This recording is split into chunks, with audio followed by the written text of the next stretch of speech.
2009 sale una fórmula de movilidad donde se ponderaba un 50% la recaudación y un 50% una variación salarial. En 2017, el gobierno de Macri, se cambia la fórmula donde se le da más preponderancia a lo que es la inflación. Porque en definitiva, todo lo que tenga que ver con la recaudación depende de la situación económica del país.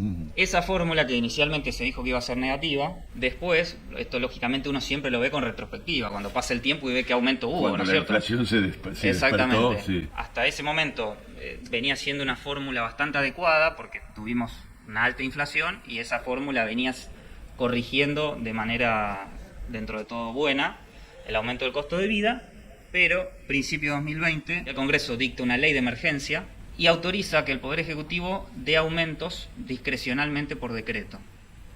El primer aumento fue en marzo de 2020 y en lugar de dar un porcentaje para todos, dio un monto fijo de 1.500 pesos más un porcentaje pequeño. Esto hace lógicamente que esos 1.500 pesos en un haber mínimo puede tener un peso significativo, pero en un haber alto la realidad es que no tiene un peso. Entonces termina produciendo un achatamiento de la pirámide.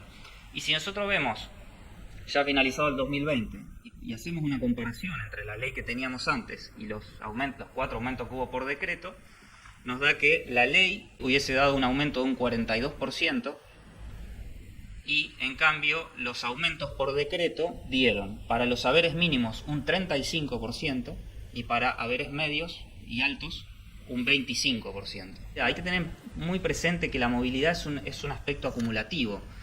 Es decir, un aumento que no me dieron en 2020 lo arrastro hasta el día de hoy.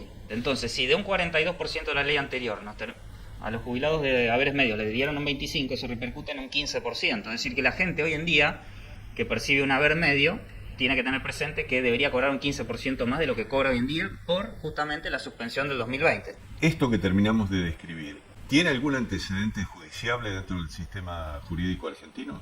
Sí, hay antecedentes de los juzgados de las provincias, en el juzgado de Salta, de Paraná, pero bueno, todavía la Corte Suprema no se ha expedido con respecto a la constitucionalidad de los aumentos por decreto. Si había una ley de emergencia económica que duró en el 2020 por la pandemia, finalizada esa emergencia económica, se debería haber restituido todo ese porcentaje, porque en definitiva no es que se derogó la ley anterior, se suspendió. Entonces, finalizada la emergencia, debería reintegrarse todo lo perdido. Y bueno, todos sabemos que no es así. Después se dictó una nueva ley donde se volvió a cambiar nuevamente la fórmula de movilidad y ya se deja de lado el aspecto inflacionario y se vuelve a lo que era la ley del 2009, donde se da mucha preponderancia a la recaudación y a la variación salarial. Los gobiernos, cuando un sistema no es autosustentable, como veníamos diciendo, y tienen que, digamos, tomar fondos del tesoro, lo terminan acomodando al gusto y a la situación económica del país. Y bueno, lo terminan pagando los jubilados.